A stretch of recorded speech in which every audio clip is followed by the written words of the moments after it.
We are at Chapter 13, The Very Secret Diary. Hermione, let's see. I'm sitting in my bed, so it's been a long day, y'all. Hermione remained in the hospital wing for several weeks. There was a flurry of rumor about her disappearance when the rest of the school arrived back from their Christmas holidays, because of course everyone thought that she had been attacked. So many students filed past the hospital wing trying to catch a glimpse of her that Madame Pomfrey took out her curtains again and placed them around Hermione's bed to spare her the shame of being seen with a furry face. Harry and Ron went to visit her every evening. When the new term started, they brought her each day's homework. If I'd sprouted whiskers, I'd take a break from work, said Ron, tipping a stack of books into Hermione's bedside table one evening. Don't be silly, Ron. I've got to keep up, said Hermione briskly. Her spirits were greatly improved by the fact that all the hair had gone from her face and her eyes were turning slowly back to brown. I don't suppose you've got any new leads, she added in a whisper so that Madame Pomfrey couldn't hear her. Nothing, said Harry gloomily. I was so sure it was Malfoy, said Ron for about the 100th time. What's that? Asked Hermione, pointing at something gold sticking out from under Hermione's pillow. Just a get well card, said Hermione hastily, trying to poke it out of sight, but Ron was too quick for her. He pulled it out, flicked it open, and read aloud. To Miss Granger, wishing you a speedy recovery from your concerned teacher, Professor Gilderoy Lockhart, Order of Merlin, 3rd class, honorary member of the Dark Forest Defense League, and 5-time winner of Witch Weekly's Most Charming Smile Award. Ron looked up at Hermione, disgusted. You sleep with this under your pillow? But Hermione was spared answering by Madame Pomfrey sweeping over with her evening dose of medicine. Is Lockhart the smarmiest bloke you've ever met or what? Ron said to Harry as they left the infirmary and started up the stairs towards Gryffindor Tower. Snape had given them so much homework, Harry thought he was likely to be in his 6th year before he finished it. Ron was just saying he wished he had asked Hermione for how many rat tails you were supposed to add to a hair-raising potion when an angry outburst from the floor above reached their ears. That's Filch, Harry muttered as they hurried up the stairs and paused out of sight, listening hard. You don't think someone else has been attacked, said Ron tensely. They stood still, their heads inclined toward Filch's voice, which sounded quite hysterical. Even more work for me, mopping all night, like I haven't got enough to do. No, this is the final straw. I'm going to Dumbledore.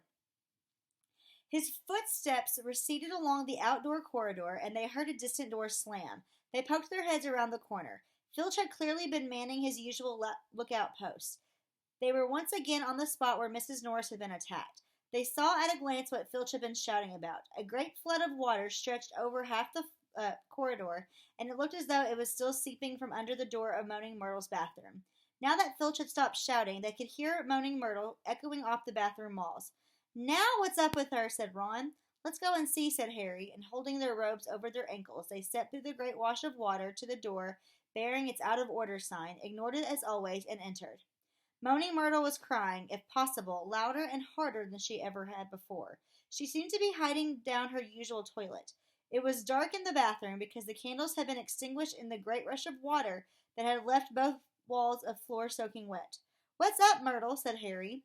Who's that? Glugged Myrtle miserably. Come to throw something else at me? Harry waded across to her stall and said, Why would I throw something at you?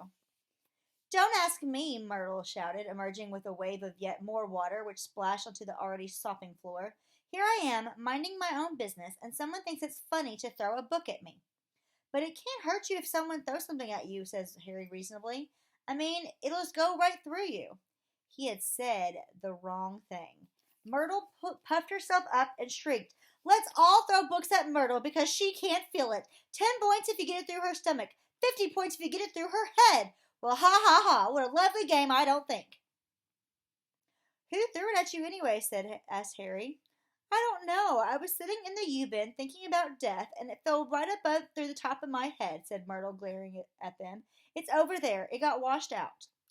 Harry and Ron looked under the sink where Myrtle was pointing. A small, thin book lay there. It had a shabby black cover and was as wet as everything else in the bathroom.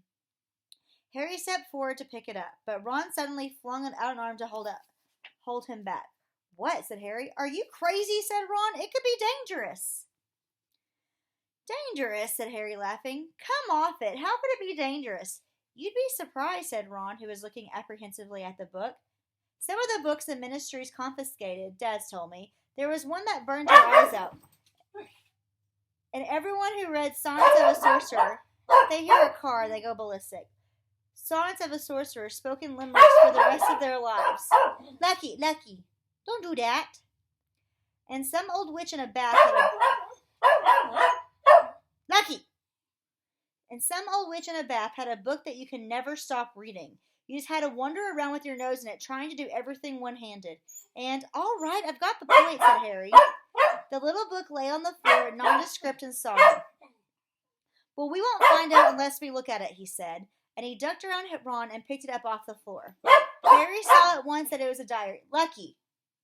No. No. No. Harry saw at once that it was a diary, and the faded year on the cover told him it was 50 years old. He opened it eagerly. On the first page, he could just make out the name T.M. Riddle in smudged ink. Hang on, said Ron, who had approached cautiously and was looking over Harry's shoulder. I know that name. T.M. Riddle, got an award for special services to the school 50 years ago. How on earth do you know that, said Harry in amazement. Because Filch made me polish his shield about 50 times in detention, said Ron resentfully. That was the one I burped slugs all over. If you wiped slime off the name for an hour, you'd remember it too. Harry peeled the wet pages apart. They were completely blank. There wasn't the faintest trace of writing on any of them, not even Auntie Mabel's birthday or Dennis 3:30. He never wrote in it, said Harry, disappointed. I wonder why someone wanted to wash it away, said Ron curiously. Harry turned to the back cover of the book and saw the printed name of a variety store on Vauxhall Road, London. You must have been Muggleborn, said Harry thoughtfully, to have bought a diary from... He must have been Muggleborn, said Harry thoughtfully, to have bought a diary from Vauxhall Road. Well, it's not much use to you, said Ron. He dropped his voice. 50 points if you get it through Myrtle's head. Harry, however, pocketed it. Hermione left the hospital wing de-whiskered, tailless, and fur-free at the beginning of February. On her first evening back in Gryffindor Tower, Harry showed her T.M. Riddle's diary and told her the story of how they found it. Ooh, it might have hidden power, said Hermione enthusiastically, taking the diary and looking at it closely. If it has, it's hiding them very well, said Ron. Maybe it's shy. I don't know why you don't chuck it, Harry. I wish I knew why someone did try to chuck it, said Harry. I wouldn't mind knowing how Riddle got an award for special services to Hogwarts either. Could have been anything, said Ron. Maybe he got 30 owls or saved a teacher from a giant squid. Maybe he murdered Myrtle. That would have done everyone a favor. That's awful. But Harry could tell from the arrested look on Hermione's face that she was thinking what he was thinking. What? Said Ron, looking from one to the other. Well, the Chamber of Secrets was opened 50 years ago, wasn't it? He said. That's what Malfoy said. Yeah, said Ron slowly. And this diary is 50 years old, said Hermione, tapping it excitedly. So? Oh, Ron, wake up, snapped Hermione. We know the person who opened the chamber last time was expelled 50 years ago. We know T.M. Riddle got an award for special services to the school 50 years ago. Well, what if Riddle got his special award for catching the heir of Slytherin? His diary would probably tell us everything. Where the chamber is and how to open it, and what sort of creature lives in it. The person who's behind the attacks this time wouldn't want that lying around, would they? That's a brilliant theory, Hermione, said Ron, but just one tiny little flaw. There's nothing written in this diary. But Hermione was pulling her wand out of her bag. It might be invisible ink, she whispered. She tapped the diary 3 times and said, "A Pyrrhusium." Nothing happened. Undaunted, Hermione shoved her hand back into her bag and pulled out what happened to be a bright red eraser. It's a revealer. I got it at Diagon Alley, she said. She rubbed hard on January 1st. Nothing happened. I'm telling you, there's nothing to find in there, said Ron.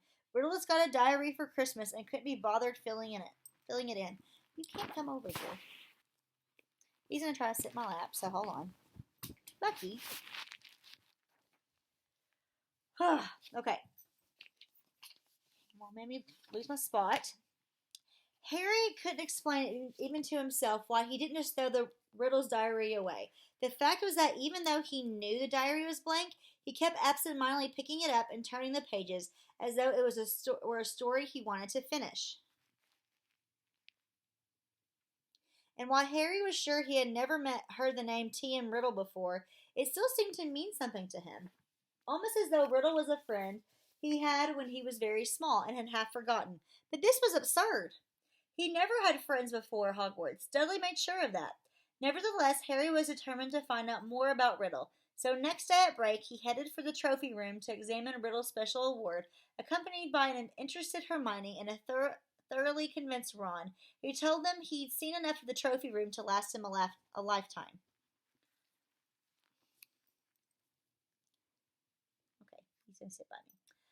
Riddle's burnished gold shield was tucked away in a corner cabinet. It didn't carry details of why it had been given to him. Good thing, too, if it had been even bigger. If it'd be any bigger, I'd still be polishing it, said Ron. However, they did find Riddle's name on an old medal for magical merit and on a list of old head boys. He sounds like Percy, said Ron, wrinkling his nose in disgust. Prefect? Head boy? Probably top of every class? You sound like it's a bad thing, said Hermione in a slightly hurt voice. The sun had now begun to shine weakly on Hogwarts again. Inside this castle, the mood had grown more hopeful. There had been no more attacks since those on Justin and nearly headless Nick, and Madame Pomfrey was pleased to report that the mandrakes were becoming moody and secretive, meaning they were fast leaving childhood. The moment their acne clears up, they'll be ready for repotting, Harry heard her tell Filch kindly one afternoon. And after that, it won't be long until we're cutting them up and stewing them. You'll have Mrs. Norris back in no time.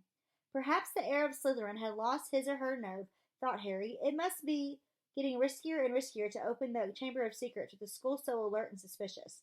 Perhaps the monster, whatever it was even now settling itself down to hibernate for another 50 years.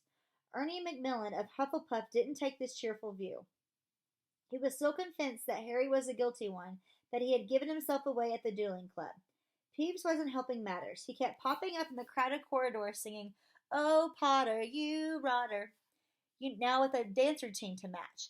Gilderoy Lockhart seemed to think he himself had made the attack stop. Harry overheard him telling Professor McGonagall so while the Gryffindors were lining up for transfiguration. "I don't think there'll be any more trouble, Minerva," he said, tapping his nose knowingly and winking. "I think the chamber has been locked for good this time. The culprit must have known it was only a matter of time before I caught him. Rather sensible to stop now, before I come down hard on them.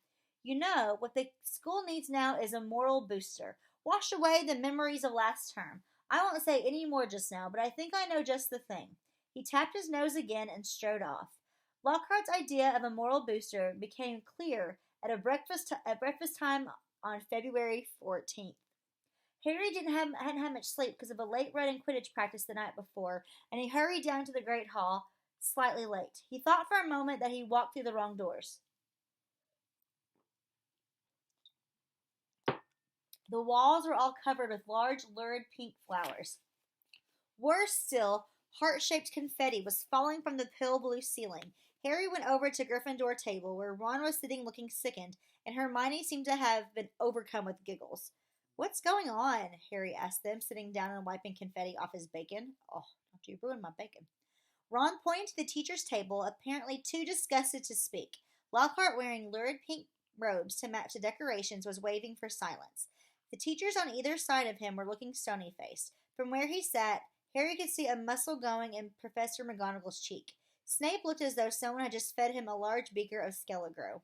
"Happy Valentine's Day," Lockhart shouted, "and may I thank my 46 people who have so far sent me cards. Yes, I have taken the liberty of arranging this little surprise for you all, and it doesn't end here." Lockhart clapped his hands, and through the doors to the entrance hall marched a dozen surly-looking dwarfs. Not just any dwarfs, however. Lockhart had them all wearing golden wings and carrying harps. "My friendly card-carrying cupids," beamed Lockhart. "They will be roving around the school today, delivering your valentines, and the fun doesn't stop there. I'm sure my colleagues will want to enter into the spirit of the occasion. Why not ask Professor Snape to show you how to whip up a love potion?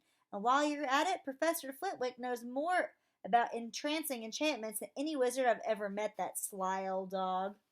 Professor Flitwick buried his face in his hands. Snape was looking as though the first person to ask him for a love potion would be force-fed poison. "Please, Hermione, tell me you weren't one of the 46, said Ron as they left the Great Hall for their next lesson. Hermione suddenly became very interested in searching for her her back for her schedule and didn't answer. All day long, the dwarfs kept barging into their classes to deliver valentines to the annoyance of the teachers. And late that afternoon, as the Gryffindors were walking upstairs for charms, one of the dwarfs caught up with Harry. "Oi, you! Harry Potter!" shouted a particularly grim-looking dwarf, elbowing people out of the way to give it to Harry. Hot all over at the thought of being given a valentine in front of a line of first-years, which happened to include Ginny Weasley, Harry tried to escape.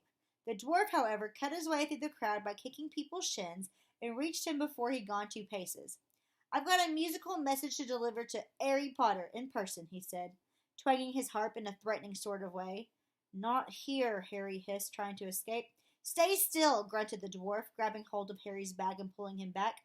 "Let me go," Harry snarled, tugging. With a loud ripping noise, his bag split in 2. His books, wand, parchment, and quill spilled into the floor, and his ink bottle smashed over everything. Harry scrambled around, trying to pick it all up before the dwarf started singing, causing something of a hold-up in the corridor. "What's going on here?" came the cold, drawling voice of Draco Malfoy. Harry started stuffing everything feverishly into his ripped bag, desperate to get away from Malfoy, before Malfoy could hear his musical valentine. "What's all this commotion?" said another familiar voice of Percy Weasley as Percy Weasley arrived. Losing his head, Harry tried to make a run for it, but the dwarf seized him around the knees and brought him crashing to the floor. "Right," he said, sitting on Harry's ankles. "Here is your singing valentine. His eyes are as green as fresh pickled toad. His hair is as dark as blackboard. I wish he were mine. He's really divine, the hero who conquered the Dark Lord." Harry would have given all the golden Gringotts to evaporate on the spot. Trying valiantly to laugh away with everyone else, along with everyone else, he got up, his feet numb from the weight of the dwarf, as Percy Weasley did his best to disperse the crowd, some of whom were crying with mirth. Off you go, off you go. The bell rang 5 minutes ago. Off to class now," he said, shooing some of the younger students away. "And you, Malfoy." Harry, glancing over, saw Malfoy stoop and snatch up something. Leering, he showed it to Crabbe and Goyle, and Harry realized that he'd got Riddle's diary. "Give that back," said Harry quietly. "Wonder what Potter's written in this," said Malfoy, who obviously hadn't noticed the year on the cover and thought he had Harry's own diary. A hush fell over the onlookers. Ginny was staring from the diary to Harry, looking terrified. "Hand it over, Malfoy," said Percy sternly. "When I've had a look," said Malfoy, waving the diary tauntingly at Harry. Percy said, "As a school prefect," and Harry had lost his temper. He pulled out his wand and shouted, Expelliarmus! I can't say it. And just as Snape had disarmed Lockhart, so Malfoy found the diary shooting out of his hand into the air. Ron, grinning broadly, caught it. "Harry," said Percy loudly, "no magic in the corridors. I'll have to report this, you know." But Harry didn't care. He was one up on Malfoy, and that was worth 5 points from Gryffindor any day. Malfoy was looking furious, and as Ginny passed him to enter her classroom, he yelled spitefully after her, "I don't think Potter liked your valentine much."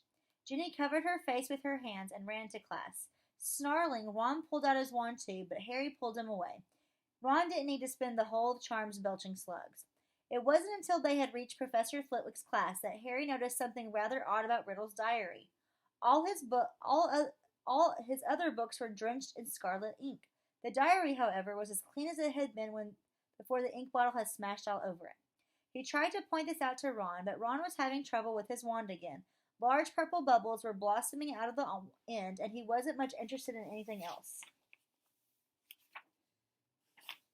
Harry went to bed before anyone else in his dormitory that night. This was partly because he didn't think he could stand Fred and George singing, "His eyes are as green as fresh pickled toad," and partly because he wanted to examine Riddle's diary again, and knew that Ron thought he was wasting his time. Harry sat on his four-poster and flicked through the blank pages, not one of which had a trace of scarlet ink on it. Then he pulled a new bottle out of his bedside cabinet, dipped his quill into it, and dropped a blot into the first page of the diary. The ink shone brightly on the page for a second, and then, as though it had been sucked into the page, vanished. Excited, Harry loaded up his quill a second time and wrote, "My name is Harry Potter." The words shone momentarily on the page, and they too sank without a trace. Then, at last, something happened. Oozing back out of the page, in his very own ink, came words Harry had never written. "Hello, Harry Potter. My name is Tom Riddle. How did you come by my diary?" These words, too, faded away, but not before Harry had started to scribble back. Someone tried to flush it down a toilet. He waited eagerly for Riddle's reply. Lucky that I recorded my memory in some more lasting way than ink, but I always knew that there would be those who would not want to read the diary read. What do you mean? Harry scrawled, blotting the page in his excitement. I mean that this diary holds memories of terrible things, things that were covered up, things that happened at Hogwarts School of Witchcraft and Wizardry. That's where I am now, Harry wrote quickly. I'm at Hogwarts, and horrible stuff's been happening. Do you know anything about the Chamber of Secrets? His heart was hammering. Riddle's reply came quickly. His writing became untidier, as though he was hurrying to tell all he knew. Of course I know of the Chamber of Secrets. In my day, they told us it was a legend, that it did not exist, but this was a lie. In my 5th year, the chamber was opened, and the monster attacked several students, finally killing one. I caught the person who opened the chamber, and he was expelled. But the headmaster, Professor Dippet, ashamed that such a thing had happened at Hogwarts, forbade me to tell the truth. A story was given out that the girl had died in a freak accident. They gave me a nice, shiny, engraved trophy for my trouble and warned me to keep my mouth shut, but I knew it would happen again. The monster lived on, and the one who had the power to release it was not imprisoned. Harry nearly upset his ink bottle in a hurry to write back. It's happening again now. There have been 3 attacks, and no one seems to know who's behind them. Who was it last time? I can show you if you like, came Riddle's reply. You don't have to take my word for it. I can take you inside my memory of the night when I caught him. Harry hesitated, his quill suspended over the diary. What did Riddle mean? How could he be taken inside somebody else's memory? He glanced nervously at the door to the dormitory, which was getting dark. When he looked back at the diary, he saw fresh words forming. Let me show you.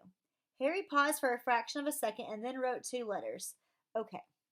The pages of the diary began to blow as though caught in a high wind, stopping halfway through the month of June.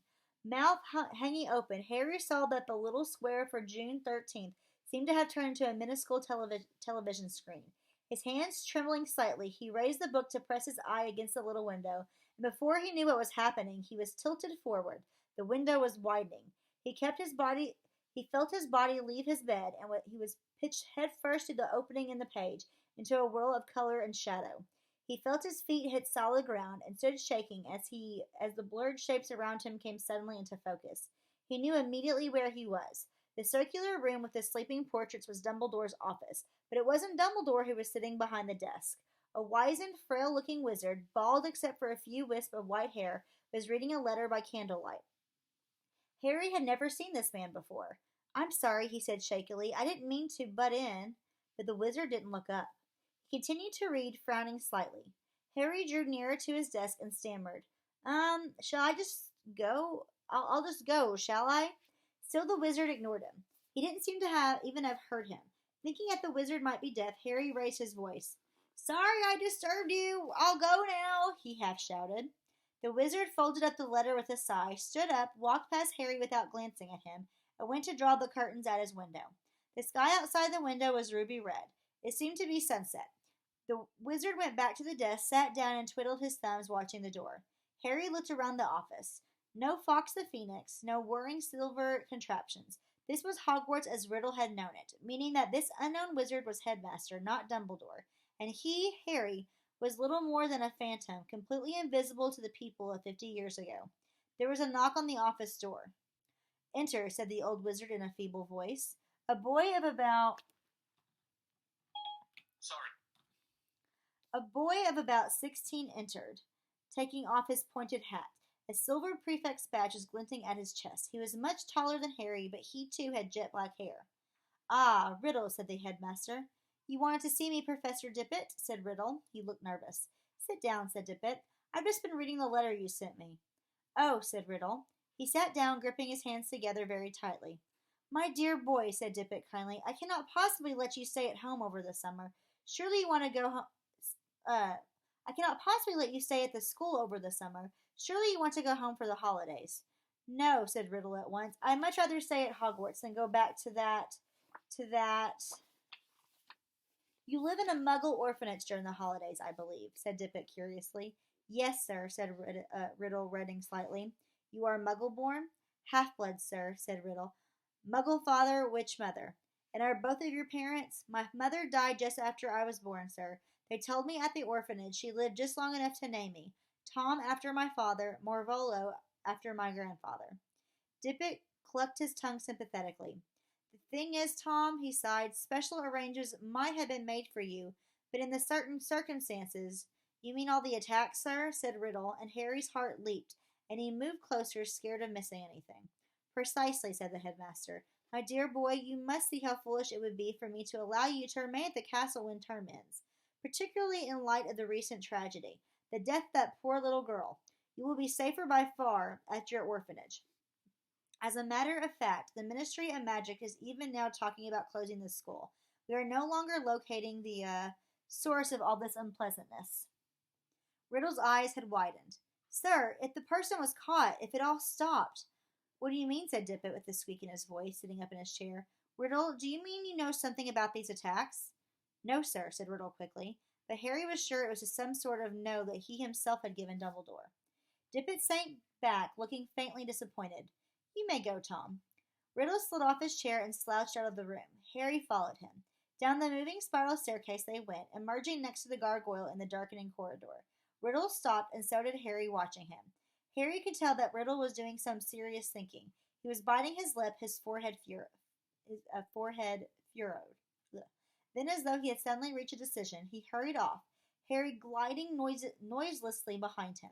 He didn't see another person until they reached the entrance hall, when a tall wizard with long, sweeping auburn hair and a beard called to Riddle from the marble staircase.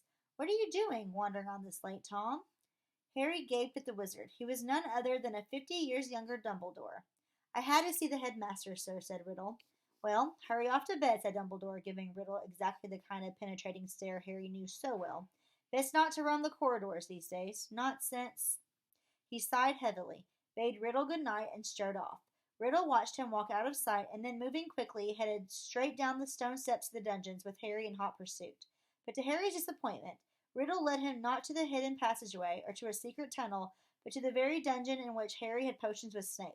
The torches hadn't been lit, and when Riddle pushed the door almost closed, Harry could only just see him standing stock still by the door, watching the passage outside. It felt to Harry that they were there for at least an hour. All he could see was the figure of Riddle at the door, staring through the crack, waiting like a statue. And just when Harry had stopped feeling expectant and tense and started wishing he could return to the present, he heard something move behind the door. Someone was creeping along the passage. He heard whoever it was pass the dungeon where he and Riddle were hidden. Riddle, quiet as a shadow, edged through the door and followed, Harry tiptoeing behind him, forgetting that he couldn't be heard. For perhaps 5 minutes they followed the footsteps, until Riddle stopped suddenly, his head inclined in the direction of a new noise. Harry heard a door creak open, and then suddenly, speaking in a hoarse whisper, Come on, gotta get you out of here. Come on now, in the box. There was something familiar about that voice. Riddle suddenly jumped around the corner. Harry stepped out behind him. He could see the dark outline of a huge boy who was crouching in front of an open door, a very large box next to it. Evening, Rubus, said Riddle sharply. The boy slammed the door shut and stood up. What are you doing down here, Tom? Riddle stepped closer. It's all over, he said. I'm going to have to turn you in, Rubius. They're talking about closing Hogwarts if the attacks don't stop. What do you... I don't think you meant to kill anyone. But monsters don't make good pets. I suppose you just let it out for exercise and... It never killed no one, said the large boy, backing against the closed door. From behind him, Harry could hear a funny rustling and clicking. Come on, Rubius, said Riddle, moving yet closer. The dead girl's parents will be here tomorrow. The least Hogwarts can do is make sure that the thing that killed their daughter is slaughtered. It wasn't him, roared the boy, his voice echoing in the dark passage. He wouldn't. He'd never. Stand aside, said Riddle, drawing out his wand. His spell lit the corridor with a sudden flaming light. The door behind the large boy flew open with such force it knocked him into the wall opposite, and out of it came something that made Harry let out a long, piercing scream unheard by anyone. A vast, low-slung, hairy body, and a tangle of black legs, a gleam of many eyes, and a pair of razor-sharp pincers. Riddle raised his wand again, but he was too late. The thing bowled him over as it scuttled away, tearing up the corridor and out of sight. Riddle scrambled to his feet, looking after it. He raised his wand, but the huge boy leaped on it, squeezed his one and threw his back down, yelling, "No!" The scene whirled. The darkness became complete. Harry felt himself falling, and with a crash he landed spread-eagled on his four-poster in the Gryffindor dormitory, Riddle's diary laying open on his stomach. Before he had time to regain his breath, the dormitory door opened and Ron came in. "There you are," he said.